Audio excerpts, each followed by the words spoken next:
Hi everyone, my name's Rachel. I am a first year medical student in the US, and today I'm going to be talking about some things that I wish that I had known before starting medical school. So let's get into it. When you start medical school, your relationships are going to have to adapt and they're going to shift. This can mean that some relationships can get stronger and some might just dissolve away because that person wasn't meant for you.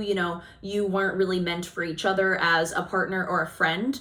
And it's hard because you have so much going on in your life, and it can be difficult when maybe your family, friends, significant other don't understand that you're studying all the time. And the people that are going to be there for you will continue to be there for you. But just know that if you do lose any friendships, relationships, anything going into medical school, that just means that it's making room for better people, better relationships, and for the people that are truly going to be there and support you while you're on this journey.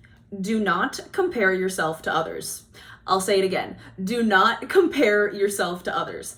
Everyone has different learning styles. Everyone has to study a certain way. Everyone learns things differently.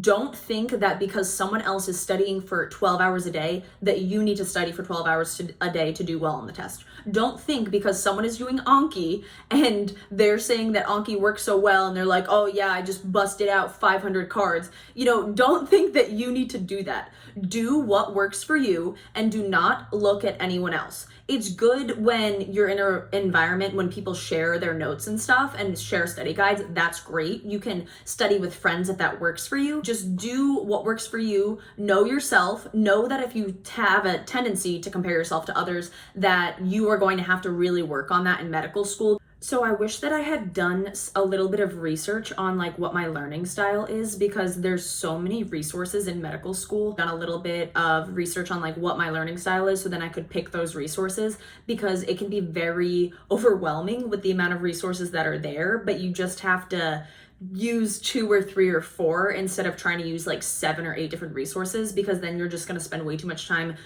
trying to do every single resource when you could really learn things well if you just used 2 or 3. You're going to fail, be rejected, have hardships in medical school, and that's okay. I feel like it's really hard to be nice to ourselves when we have these hardships, but you really have to treat yourself as if you would treat your best friend when they're going through something. Say you fail an exam and you feel like the world is crashing down on you, and not be so hard on yourself, because you are going to fail, you are going to have challenges, you are going to have setbacks. It's not just going to be completely smooth sailing once you get to medical school. So just know this and be prepared for this, and just know that it is okay to fail, have setbacks, and overcome challenges while in medical school.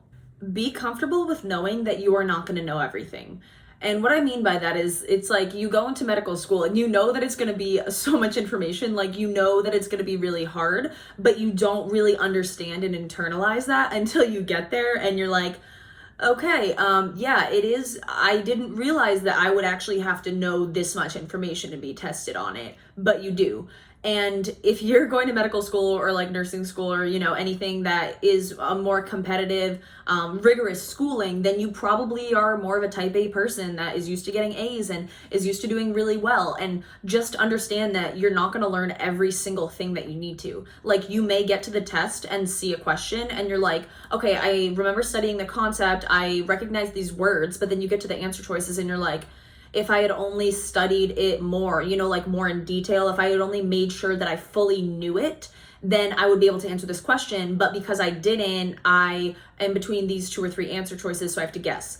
Just know that everyone goes through that. So just don't be too hard on yourself and know that that is going to happen. It's okay to ask for help. Whether that means getting a tutor, reaching out to academic advising to talk about study strategies or test anxiety, if that means starting therapy because you're feeling very stressed and anxious and you really need to talk to someone, a professional, about how you're feeling if you're having a rough transition into medical school. And it is so much better to ask for help than to do nothing and then realize that you're having a mental breakdown, or, you are at the very edge, your edge that you can go. don't let yourself get to that point because it's not worth it. And there are people and resources out there that want to help you. And really, there should be a lot of resources at your school trying to help you, because if you were accepted into a medical school, they want you to succeed. So they're going to have resources in place and people in place to support you for this very reason. And I think that everyone in medicine is kind of like, oh, I can't ask for help. I have to be so smart. I can't show that I need help, that I'm weak, all of this stuff.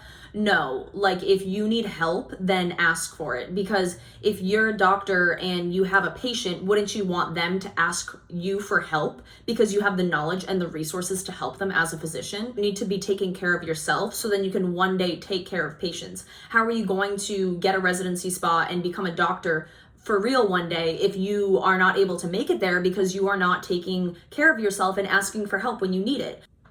Thank you so much for watching this video. If you know anyone that's entering medical school this upcoming year, please send this to them because maybe there'll be something in here that can help them out. And if you are watching this and you're entering medical school in this upcoming year, please leave a comment and let me know because I would love to talk with you. So thank you so much, and I hope that you have an amazing day.